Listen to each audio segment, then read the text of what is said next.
important question is, when you put your list of milestones together, what do you include? We said it should be everything. You should make sure that you cover all areas of the business.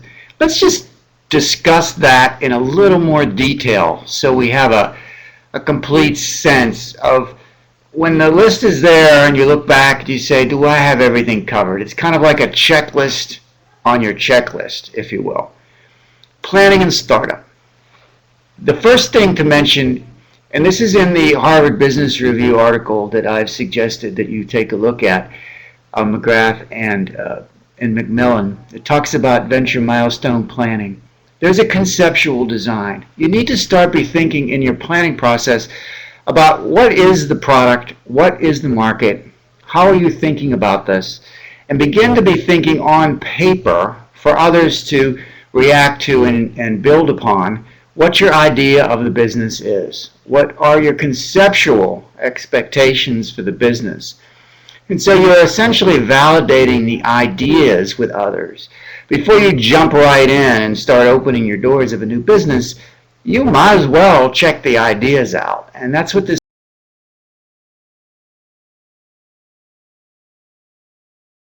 sort of planning startup idea is. Developing an executive summary or a business idea, an elevator pitch. You can talk to people about it as a possible business idea. And so you want to have some thoughts there that you're not just on your own. You haven't just thought of this. You've actually explored it and improved it, and every time you get comments, you bake them into the next round, and you start building on your conceptual development, your conceptual plan. Then you do a product development phase where you actually decide what the product is going to look like. You try to develop some sort of a sense of the features and the functions of the product. You might hire developers and put a prototype together. It doesn't have to work behind the scenes, but it does have to have essentially the response of the end user, so the end user can see what it is you're going to be offering, and they can respond with, yes, I would buy that, or no, I wouldn't buy that. So you're developing a prototype, potentially you're developing some software, you're developing, maybe if it's a restaurant, you give the look and feel of what the restaurant is like. You don't necessarily have all the bells and whistles. You can be cooking it in a different kitchen, whatever, but you want people to think they're experiencing your product or service so they can respond to you honestly and look forward to that. And as you go forward with your product and service, there's improvements and changes and modifications. So you want some milestones that take your product from the prototype all the way to production and beyond. And again, some of these are mentioned in that good Harvard Business Review article. Marketing and sales. You have to do some sort of a market test. You want to alpha test the market, beta test the market. Then you want to have real market explorations with your product. Bring in third parties that can help respond to or provide endorsements for your product. Or you might have significant sales levels you want to achieve. 1,000 customers, 100,000 customers, 10,000 or 100,000 in sales in a month or in a quarter or something like that. That shows that you have indeed established and developed your market and your market space.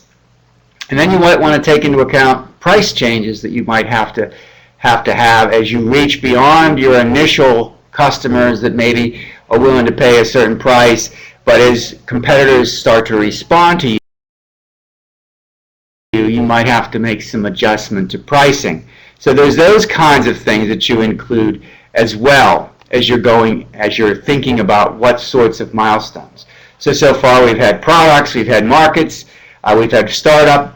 You also have to have your operations. You got to make sure that it's clear you know what locations you need, what assets you need, what people you need, what skills, what knowledge, what contracts, what suppliers, and you put contracts together like that for putting your story together. In case of an example here, we have an application.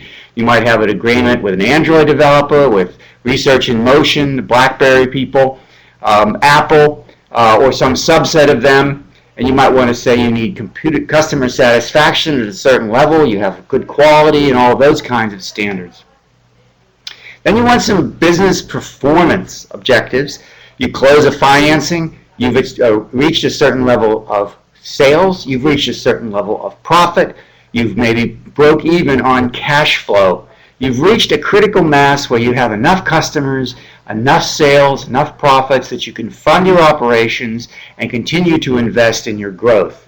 So these are some of the business performance milestones that you would include. And then strategically, you might have won over some customers. You might have continuing customers, ones that show up again and again. So you have repeat customers or subscribers.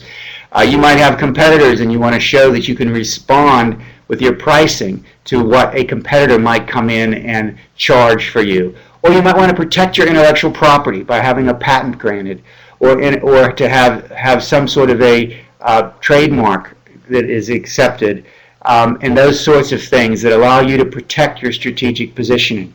So you want to have milestones that cover the gambit of all of these areas. That's the key, once again, to sort of summarize all of these pieces and say that once you have a good milestone that's clear and focused and all of that, then you put them into this complete set of milestones that together describe all the things that have to happen for you to look back once they're checked off and say, we indeed have a successful business. So we know all about the milestones individually and also collectively. In the next video, we'll talk about how one looks at milestones in a business plan, how an investor might look or a partner might look for and raise flags or be really quite satisfied with what those milestones are. And in the next video, we'll also give you an example of a list of milestones for a possible startup venture. So we'll do that in the next video.